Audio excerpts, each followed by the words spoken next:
Welcome back to week 10 of the NFL season. This is our NFL bet show where we go through, give you our top three bets, including our locks of the week. We're coming off of so-so, like a 50-50 type week. Corey and Nick kind of carrying the way. I'm on like one of the worst losing streaks. Like I can't get it together betting Ever. wise. You you hit like 70% last year, so it was bound to balance out. No, I still think I mean I'm what was the something you saw? It was something about favorites were like crazy Oh, they're like this past week. oh, Favorites. this season they're like 114 and 30 against the spread or something like that. Whatever. There's some crazy number where like yeah, that usually is gonna hurt me in a season if favorites are just dominating the spread that much. Yeah. But I still 10 think and 4. I 10 and 4 ATS, 13 and 1 straight up. I will say yeah, that's crazy. But I will say one of my bets this week is my favorite of the year. Favorite of the year. So we'll get to that in my lock of the Game week. of the year, No, Patrick? not. I mean, maybe it's the game, but it's my favorite bet of the year. This Wow. is a nuclear whale missile. Yeah, that's what you'd call yeah, whatever the nuke money line, whatever the sports Take bet out people take say. out the mortgage on it type of bet. Yeah. Is that what Okay. you're doing? A little refi? All right. Who wants to? Of course, Nick. I'm realizing you stole my bet and your first freaking pick, but No, no, no. But hey, it's okay I because submitted it first, but yeah, okay. You would not. I probably picked this if it was not for me early in the week sending this out. I know you want to trail me. You see me hot over here. It's good. well, let's start off with let's go towards the Jets Arizona game, just because a lot of us are on that same game. So I'll start off here. I'm taking the New York Jets +1 on MGM, thanks to PB. On DraftKings and other sites, Jets moved to -1. So take that with what you want, however you want to read it. I think the Jets last week was like kind of their all right, we got to win, kind of like the Bills mentality. I think we talked about last week that they basically have to win out to have any shot at the playoffs. And it starts with an Arizona team that's not very good. On paper, they're not very good, but Arizona seems to be sticking and hanging in games. Obviously, beat the brakes off the Bears last week, but I think that's just more about the Bears coaching staff just not knowing how to stop the run. So I think that Brees Hall, Devontae Adams, Garrett Wilson are absolutely just going to run circles around this team. I don't think their defense is that good. Um, Realistically, I think the Jets are getting a little bit healthier on the side of the ball.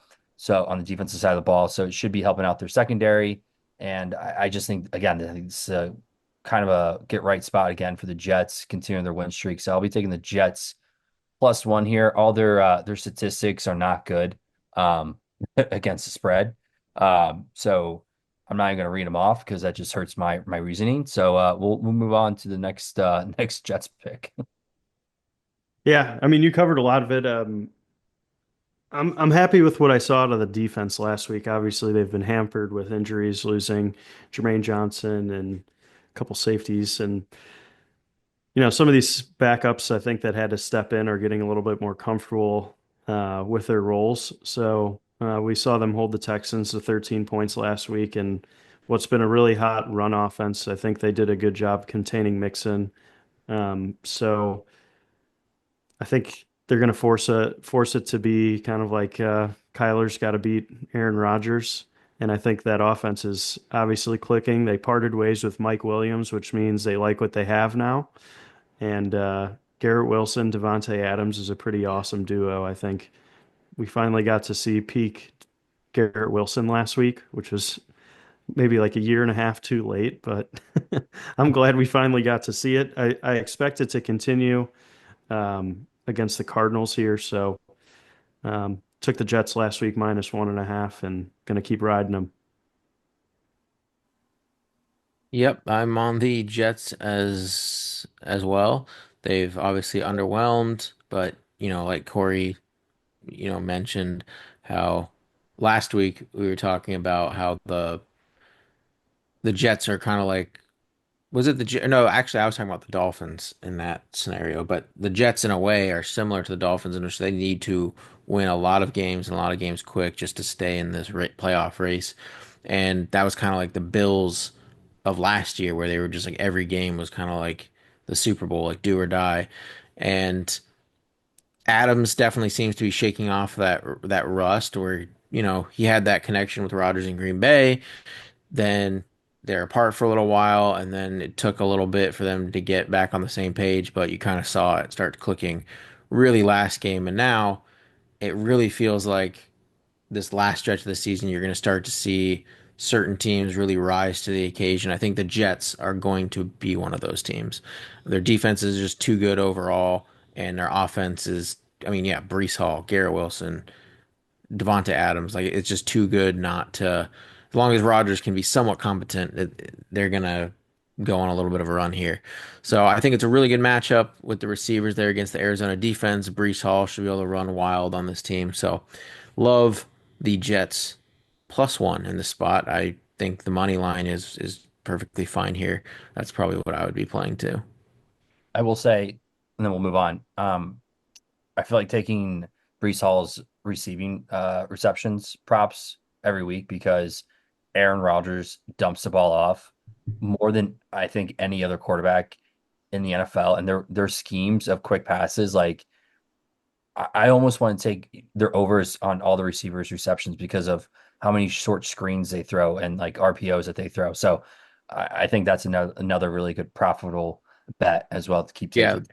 the only thing with Rodgers though with that is like, yeah, the plays are designed that way, but he's so comfortable playing with this just super slow pace sometimes where he lets the clock, he's looking at the defense, changing up the play. So like it just slows the game down to a degree where yes, it's, you know, those plays are going to be designed, but it's kind of offset a little bit by with how slow they play sometimes. Well, you can combat that if they're doing 8 to 10, play drives. Like Yeah, but that's you have to hope that they're 8 to 12 play. If they do one of those where he's taking a lot of time off the clock and then it's a well, three yeah, and I get it. I'm just saying I feel like I've hit a lot of those prop bets this year, so just wanted to throw it yeah. out there.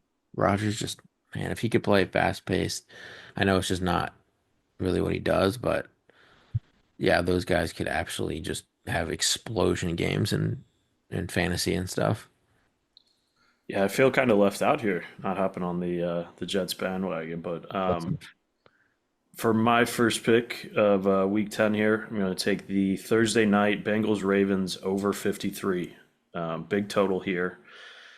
Probably a scary one, but the King is back. It's Tractor Cedo season, and he is the exception, not the rule, to aging running backs falling off a cliff because he is doing any and everything that he wants this season. Todd Monken is absolutely rolling with this Ravens offense in year two. Through 9 weeks, the Ravens offense in a yards per play basis is number one in the run game and number 12 in the pass game all time. Every single NFL season. Yeah, they are doing any and everything that they want. And then on the other side, the Bengals, this is a huge divisional game for them. I think that we'll see them favored throughout the rest of the season. So getting a win here is paramount in the division. And we've seen them turn it back up and kind of be back to themselves, back to that Bengals offense that we're used to seeing. Burrow tosses 5 touchdowns last week. And the Ravens secondary has been exposed all year long. Burrow had 5 touchdowns against them earlier this year when they played. So I think both offenses basically do whatever they want. We get fireworks and probably the best Thursday night football game of the year. Ravens are 8-1 and Bengals are 6-3 to the over this season. And the last 2 times they've matched up, the over has gone well into the 60s. So it's a high total, but I think we're in for a really fun game tomorrow night. yeah. Yeah. T. Higgins better be playing. for I my don't think He's out. he's doubtful. He's he's out. doubtful. Yeah. I saw he was already out. Jesus, Mary and He Joseph, could man. he's probably going to the casino with Jermaine Burton, That's wild. That sitting you at the slots. Game can't be day. so Doing that. overnight. Can't be doing that when everyone's got a camera on their phones. Especially when you're just criticized by Joe Burrow on the sideline. Like, dude, Not go a good home. look. Not a good look. But I mean, everyone said he was a round one talent and was just kind of a head case, so it's kind of playing out. yeah, well, someone needs to slap some sense into him. So Probably gonna show out on third on. Yeah, watch him just ball. he's I probably not mean, even going to be activated. no, he will be. Well, I'm just saying, if you want, this is just a side bet. I will say from that game, Jermaine Burton is the perfect prospect to like. You don't take his over. I mean, whatever his yardage prop is going to be at if he's active, obviously, which I do think he will be. You don't take like over 20 yards or whatever. Like you take the over 100 yards at like you ladder it all the way up because of the type of player that he is. And do you guys remember what was said about what his role was going to be in last week's game? no, I didn't He was hear going that. to be featured Hmm. in that game. So that's what led to some of the like there's more frustration around it is like when you a lot of your game plan is built around you and then you go and do that, you don't show up to the meeting right at the end of the week and the walk whatever the walkthrough, like they were pissed. Like but if you were going to be featured, that's a signal that they're like ready to, your talent is good enough. So I think against the Ravens, they have no choice, and it's a great matchup. And so that's just a little, Little coach speak. yeah, a Okay. little All side bet for you guys. If right. you want to Well, bet So Bird. Jermaine Burton, captain, is what you're saying. Yeah, I wouldn't A little hate that. DFS action. Wouldn't hate that. all right. Well, I will take the next pick here. Well, opposite sides of PB this time, but I'll be taking the Bucks 49ers over 50. Um, as we saw on Monday Night Football, Baker Mayfield can get it done with um, X, Y, and Z receiver. It doesn't really matter who it is. He's going to throw the ball. I mean, that's really their game plan. And I know like they like to run, and the 49ers probably going to want to run the ball as well, and that could be, why PB's taking the under here. But I think both offenses like to score a lot of points. And their defenses are pretty banged up. And the Bucks got a little bit healthier this past Monday, but I still don't think these are like your two juggernaut defenses that are going to be able to, stop each other, stop these offenses. And, Baker has been prone to turnovers, these last couple of games. Yeah, he's slinging the pill. I mean, he has the most touchdowns in the NFL, passing wise. He's got a decent turnover margin as well. I think with 8 or 9 interceptions. And the stats for these teams, I mean, over 6 LS Tampa Bay games have gone over. San Francisco, 7 out of the last 10 have gone over. I mean, these are just two pretty decently good offenses. I know Tampa Bay is still banged up, but uh, I I think this is an easy spot for this to go over. So I will be taking the over here. Sorry about that, Corey. Hey, that's okay because your record is, not the greatest this year. So I'll take my chances. Yeah, so the play there is the 49ers Bucks under 50 and a half. The 49ers coming off of a bye. They're 4-4. This is not like a look ahead spot. They have a very, I would say, tough schedule coming up, like Seahawks, Packers, Bills, Rams, Dolphins, Lions, Bears, which I don't think, I mean, with the deep, like it's a tougher schedule they have in their future, and this is just a game they want to just take in the bag, get 5-4.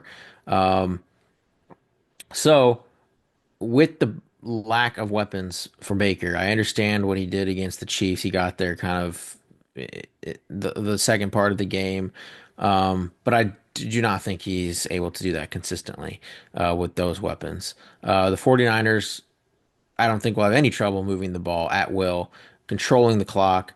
Um, and won't have any trouble with the points. I think there's a blowout, like a 35-10, 35, 14 type of game. I think you get maybe get close to this total, but I just don't see any way the Bucks are putting up enough points to make this total go over.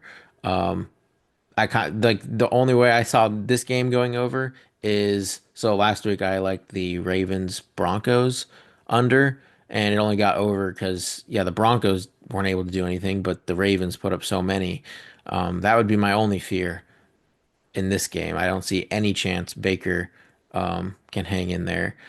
Uh, so I yeah, just and the also the Bucks game plan.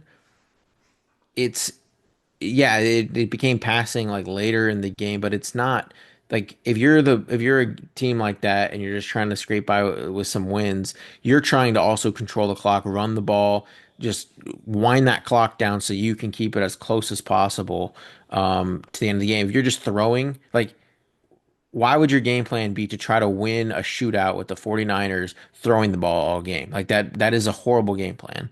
And it wasn't that game plan against the Chiefs either. They were running the ball a ton. They were doing little screen passes, just try to keep the clock going, just so they can keep it close right at the end with the Chiefs. That was their well, game plan. It's going to be the same with the 49ers. I mean, you said he hasn't been able to do like he can't consistently do. I mean, he's done 2 games in a row where they put up more than 24 points. He did against the Falcons and he did against the Chiefs, 2 really good defenses. So now you I can wouldn't say the Falcons are a really good defense. they have a pretty good pass defense, right? Their secondary is pretty good. It's Jesse Bates is great. so it's okay. Okay, so middle of the road. Okay. But regardless of the fact is I think there's a way to get it. Gets to, 3 touchdowns. That'll do it. Zero chance. I'll bet any amount of money Baker doesn't get 3 touchdowns. Okay. Jeez. He's gonna probably have Keep one. sleeping. He's gonna have one touchdown. Is my guess. I just said 3 overall touchdowns. I didn't say Baker's gonna get 3. I just said Bucks will get three Well, touchdowns. my prediction: Baker 1 touchdown. Okay. Well, you're wrong on Monday about that too. So Well, that's, if I as long as I'm right more times than I'm wrong. all right. So Else pick. All right, I'll hop in here. My second pick is going to be the Germany game, Giants Panthers under 40 and a half. I saw a tweet earlier today, basically saying, what did Germany do to deserve this game? I think we all know. I think we all know what they did. Yeah, I mean these two teams like they are as bottom of the barrel as it gets. I mean, you've got teams in the bottom of the league. You got like the Jaguars, the Raiders, then you have 10 feet of shit, and then you have the Giants and the Panthers. Bryce Young starting again, going up against this Giants defensive line that has gotten healthier in Dexter Lawrence and Brian Burns. The Panthers O line has been banged up. And on the opposite side, the Giants haven't scored more than 21 points in 7 out of 9 games this year. You see teams struggling with the international travel, obviously different time zones, long flights, et cetera, et cetera. The under is 67% the last 2 seasons in overseas games. And, with these two dumpster fire teams, I am perfectly fine taking a low total in 40 and a half. I'm surprised it's 40. I know. That's I forgot the Those game. Lederhosens are going to wear them down. They're not going to be able to run as fast. So Yeah, they're going to be drinking too many Steins. Brian before they Brian get- Burns revenge game here. Yeah, yeah. that too. All right. Am I the last pick number Yep. 2? Yep. this is the one where you stole my pick. I don't steal your picks. You can trail me. admit it. It's fine. It's a great pick, Nick. If you're just it's a free pick. We all see the records. I know you're trailing me. It's all right. Okay. Kind of a scary one. Taking the Texans plus 3.5 at home against a wagon of a Lions. They're 7-1 against the spread. I think the line opened at -5. It's creeping up a little bit to that 3.5 mark, but I'm a big believer in Nico Collins. He's going to jumpstart that offense. I think they're going to get back in playoff contention form after a pretty disappointing week last week, and I think the Lions have to slow down at some point, right? So playing a little regression, you get the hook 3.5. PB, since you seem to think I stole your pick, what's your rationale here? Are you playing the same side? Yes, I'm playing the same side. It's my lock of the week and my lock of the year thus far. I'm taking them. I have them at +4.5, right when the lines open, and I have them at money line +180. Um, I just think, well, one, yes, Nico Collins suiting up is very important to this bet. I think they could still cover with just Tank Dell, but really securing that win, I think Nico Collins obviously matters a ton. It's just a perfect spot for the Texans. So it's at home. 4-0 Um, at home. yeah, the Lions really struggle in man coverage, and Tank Dell and Nico Collins are man coverage just eaters. Like they will not be able to stop this passing game the whole time. And like it's purely a numbers thing. Like I think the at home getting +3.5 as a team that, some of, they've underwhelmed. Yeah, Nico Collins hasn't been there, but when Nico Collins is there, like Nico Collins is one of the best receivers in football.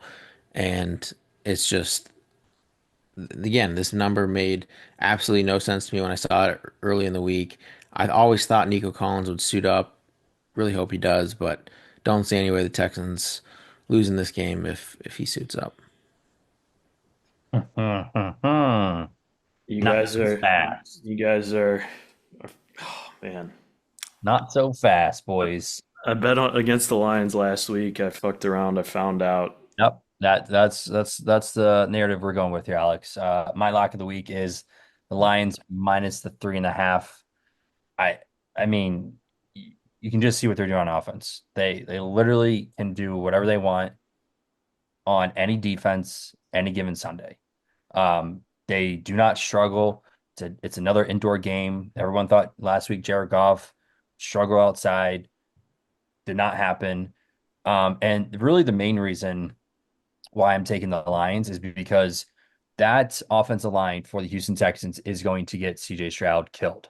Last week against the Jets, he had 30 pressures. They sacked him 6 or 7 different times.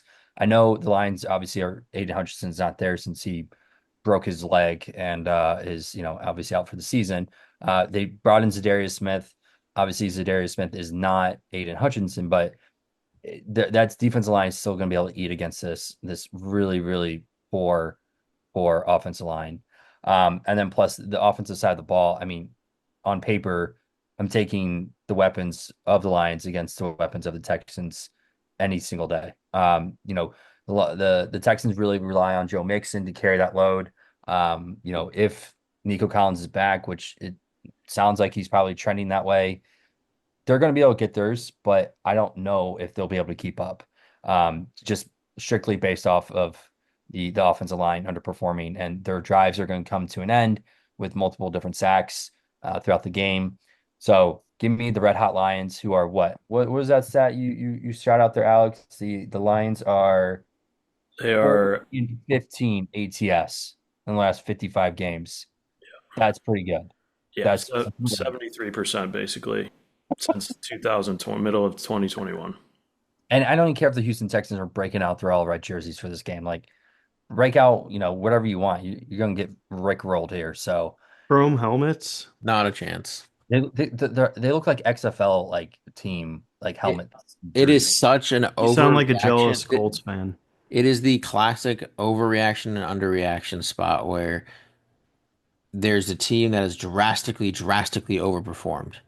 There's a team that has underperformed while missing their top receiver who's coming back. And people just can't see through this. This is exactly what you would call like a trap line, although it didn't even look trappy to me. I saw 3.5 and I immediately loved the Texans. Like I never even thought the Lions were a good side, but I just feel like everyone's gonna love the Lions in this spot, and it is such the NFL isn't always just about like these teams that it's like spots and matchups, and the Texans how they play just match up so perfectly against this Lions team. So that I that's get all what it you're is. saying. I get what you're saying. I just until they can protect CJ Stroud, I will take a good defensive line or above average defensive line against that offensive line. So that's the game I'm playing, and if it burns me, it burns me. But they haven't shown that they could stop it. So You will be burned. All right. The last pick here, my lock of the week is going to be the 49ers minus 5.5. You guys touched a little bit on this game already, but got the Bucks coming off of a tough overtime loss to the Chiefs. Baker doing what Baker does, absolute gamer. You take away his two top wide receivers, and he still hangs with the best team in the league. But they've got a long game, coming off of a long game on short rest. And the 49ers are coming off of a bye and getting CMC back. You give Kyle Shanahan 2 weeks to scheme up this game. I just think it's a really bad spot for the Bucks, and can see it going kind of the way that PB was talking of, just one of these classic 49er blowouts, 30 plus to, middle teens, low 20s.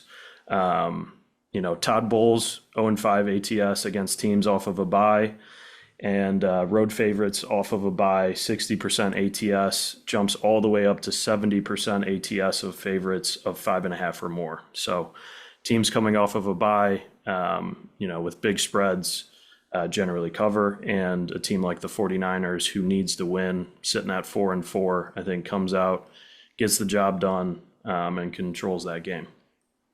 You're forgetting the most important aspect of all of this. What might that be? Ricky Pearsall's heading back to Florida. Kid's gonna tear it up. I Little heard home game action. he might be A lot of wearing, fans in the stand. He's gonna show out. wearing that Rolex during the game. That's right. That's pretty dope.